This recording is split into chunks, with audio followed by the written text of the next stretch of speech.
میرزا نبات علیشیر از رفت کارهای عملی هر یک قسمت لایحه دیدن نموده با ساختمانچیان با کارگران متخصصان صحبت خاصه دایر نمود. میرزا نبات علیشیر تاکید بر آن داشت که هر یک کاری به سامان رسانیده شده باید دارای صفت بلند باشد، زیرا آن با نظرداشت خدمت 10 ساله ها برای نسل های آینده بنیاد می‌یابد. هر یک پیشرفت و آبادی امروزی مرکز ولایت نه تنها بهر تامین زندگی شایسته امروزیان بلکه برای آبادی جامعه نسل‌های آینده روی کار می آید. به اجرا کننده وظیفه رئیس شهر خاروق علیشیر میرزا نبات اطلاع داده شد که یکی از کلانترین قسمت‌های لایحه این ساختمان پرتابگاه نو با مبلغ 2,388,000 دلار آمریکایی می باشد. گروه کاری حکومتی و هماهنگسازان لایحه به اجرا کننده وظیفه رئیس شهر خاروق میرزا نبات علیشیر اطلاع دادند که طبق لایحه در حدود شهر خاروق 106 نقطه نصب قوطی‌های پرتاب با 212 عدد چنین قوطی‌ها تشکیل کرده می شود که عین زمان 25 عدد نقطه قوطی پرتاب نصب کرده شده است. کارها در این سمت دوام دارند. همزمان گفته شد که بهر عملی نمودن این فعالیت ها تجهیزات معاصر و تکنولوژی نو دسترس کرده می شود. اطلاع داده شد که قسمت دیگری کلانترین لایحه این ساختمان 5 حوض آب پرتاب می باشد که امروزها در این سمت نوابسته از برف و باران کارهای ساختمانی و بتونریزی با مرام جریان دارند. هماهنگسازان لایحه در همکاری کارمندان و متخصصان حکومت شهر خاروق و راهبریت شهر خاروق و دستگیری‌های همه‌جانبه رئیس ولایت مختار کیستان بدخشان یادگار فیضوف بر آن تلاش دارند که این لایحه کلان حجم مهم را چون تحفه ارزنده ادانه در مهلت معین شده تقدیم ساکنان شهر خاروق بگردانند.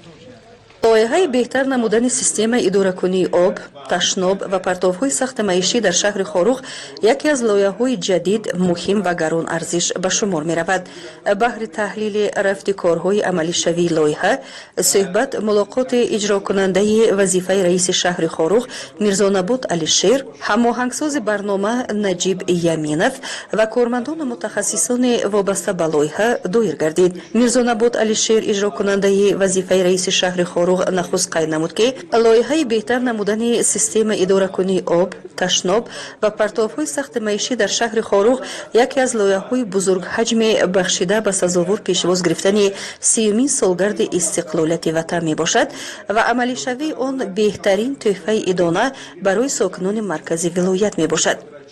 قسمت کلان برنامه در سال 2021 و قسمت خرد آن انتهایی لایحه در آغاز سال 2022 به اتمام رسیده، پاره مورد بهره برداری قرار گرفتن آن بهر تامین زندگی شایسته ساکنان شهر خاروق روانه کرده شده است. به اجرا کننده رئیس شهر خاروق میرزا نبات علیشیر از جانب هماهنگساز و متخصصان و مهندسان لایحه اطلاع داده شد که مبلغ گذار اساسی آن بانک اروپایی تجدید و رشد بوده، مبلغ عمومی آن را 8 میلیون یورو تشکیل می نماید. نصف مبلغ یعنی 4 میلیون یورو به طور گرانتی یعنی بی بازگشت و 4 میلیون یورو دیگر به طور قرض امتیازناک داده شده است. عملی شوی لایحه از قسمت‌های گوناگون از جمله از ساختمان بینای معمولی و ماشینسرای برای خواجگی منزلی کمونالی شهر خاروق، ساختمان پرتابگاه نو، برقرارسازی نقطه‌های جمع‌آوری پرتاب‌های سخت معیشی، خرید تکنیک مخصوص برای کشاندن و کارکرد پرتاب‌ها، خریداری و نصب قوطی‌ها برای پرتاب، برقرارسازی قبورهای آبگذر به مسافه 14.7 کیلومتر،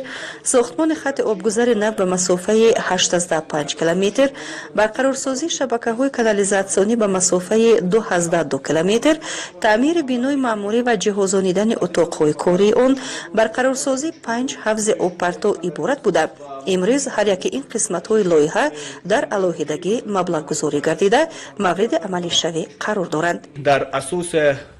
معرفی نمودن لایحه اجرا کننده رئیس شهر به خلاصه اومد که نه فقط طریق پرزنتاسیا اوید عمل شوی لایحه اخبارو داشته باشد و قرار اومد که خود لایحه و کور فعالیت رو اساساً در جای عمل شوی لایحه از نظر گذرانده شود و در اساس از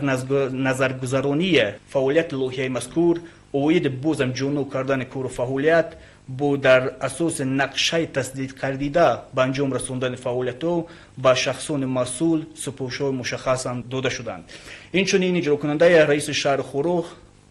سپارش داد که تمام فعالیت‌ها وابسته به لایحه مذکور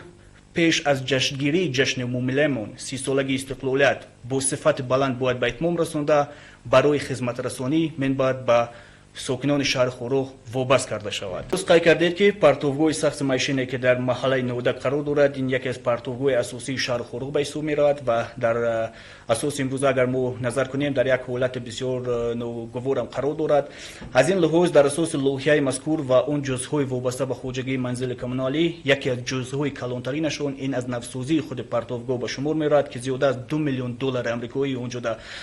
رفته ایستاده است و خود لوحیه از طرف شرکت مشترک آذربایجانی ترکی کار فعالیت را آغاز نمودند. متاسفانه از جهت کسلی سرایتی کووید 19 ما نتوانستیم کار فعالیت را در اساس جدول پیشکی که ماه مارس سال 2020 بود آغاز نماییم، لیکن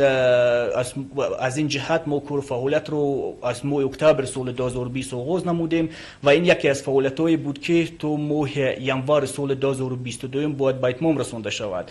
در اساس به اتمام رساندن این فعالیت و این جزء اساسی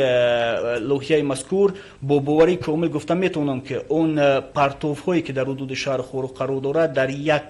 چارچوبه اساسی یعنی استانداردهای ملی که وای بنیاد کرده می شود جابجا می شود و در آینده در نظر داریم که کارکرد مخصوص آن رو در جای خود همون پایگاه در نظر گرفته مبلغ گذاری رو طریق شریکان رشد راه اندازی نماییم. 5 حوزه و پرتو اینو یکی از حوزه‌های اساسی برای شهر خورخ هستند که آب تشناب از جمله از شهر خورخ وارد همون حوزه و پرتو میگردد و به صفت امروزه این حوزه در یک حالت صدموی قرار داشتند و در اساس لوحیه مذکور که یکی از مبلغ تندری هم لوحیه جزء کلانترین به حساب میرد زیاده از 800,000 دلار آمریکایی رو تشکیل میدهد از طرف شرکت ولایتی پامیر انرژی سرویس عملی کرده شده است. کار فعالیت به صفت امروزه 60% رو تشکیل میدهد و ما نقشه گرفتیم که تو ماه مای سال 2021 یا پیش از جشنگیری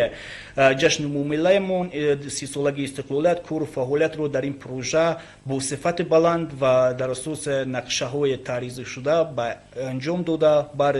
استفاده بری به کارخانه و تشناب شهر خورخ واگذار کنیم.